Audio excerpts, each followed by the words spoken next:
வாழ்த்துக்களையும் வணக்கத்தையும் தெரிவித்துக் கொள்கிறது. நடந்து முடிந்த சட்டப்பேரவைத் தேர்தலில் தமிழக வெற்றிக் கழகம் பொதுமக்கள் நலன் சார்ந்த, மாணவர் நலன் சார்ந்த, ஆசிரியர்கள் அரசு ஊழியர்கள் நலன் சார்ந்த பல தேர்தல் வாக்குறுதிகளை அளித்திருக்கிறார்கள். அந்த வாக்குறுதிகளை எல்லாம் நிறைவேற்றுவார்கள் என்கிற நம்பிக்கை எங்களுக்கு இருக்கிறது. குறிப்பாக தொடக்க கல்வித்துறையில் பணியாற்றும் ஆசிரியர்கள் கடந்த 5 ஆண்டு கால ஆட்சி காலத்தில் பல்வேறு பாதிப்புகளை அடைந்திருக்கிறார்கள். குறிப்பாக தொடக்க கல்வித்துறையில் பணியாற்றும் 90% ஆசிரியர்களை பாதிக்கக்கூடிய அரசாணை 243 வெளியிட்டு, குறிப்பாக பெண்ணாசிரியர்களின் பதவி உயர்வை பாதிக்கக்கூடிய ஒரு அரசாணையை வெளியிட்டார்கள். அதன் மூலமாக தமிழ்நாட்டில் தொடக்க கல்வித்துறையில் பணியாற்றிக் கொண்டிருக்கிற ஆசிரியர்களின் இடமாறுதல், பணிமாறுதல், பதவி உயர்வு உள்ளிட்ட வாய்ப்புகள் பறிக்கப்பட்டன. அந்த அரசாணையை ரத்து செய்ய வேண்டும் என்கிற கோரிக்கையை நாங்கள் புதிய அரசின் முன்பாக வைக்கிறோம்.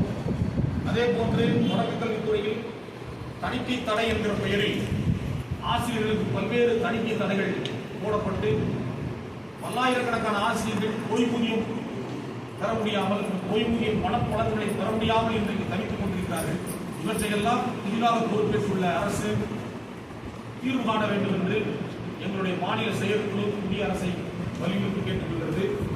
இன்னும் முக்கியமாக கடந்த திராவிட முன்னேற்ற கழக ஆட்சியினுடைய இறுதி காலத்திலே தமிழ்நாட்டினுடைய அரசு ஊழியர்களுக்கும் ஆசிரியர்களுக்கும் தமிழ்நாடு உறுதியளிக்கப்பட்ட ஓய்வூதிய திட்டம் அமல்படுத்தினார்கள்.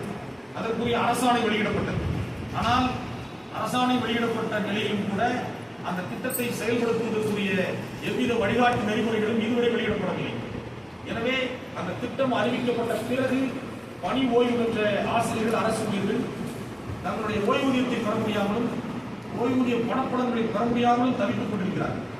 அதற்கு உடனடியாக தமிழ்நாடு அரசு, புதிதாக பொறுப்பேற்றுள்ள அரசு தீர்வு காண வேண்டும் என்கிற கோரிக்கையும் நாங்கள் முன்வைக்கிறோம். அதே போன்று தொடக்க கல்வித்துறையில் பணியாற்றும் இடைநிலை ஆசிரியர்கள் கடந்த 2 ஊதிய குழுக்களில் மத்திய அரசுக்கு இணையான ஊதியம் அவர்களிடமிருந்து பறிக்கப்பட்டு மிக கடுமையாக ஊதிய இழப்பிற்கு ஆளாகியிருக்கிறார்கள். அவர்களுடைய ஊதியம் ஒரு கடைநிலை ஊழியர்களுடைய ஊதியம் என்கிற அளவில் இன்றைக்கு இருக்கிறது.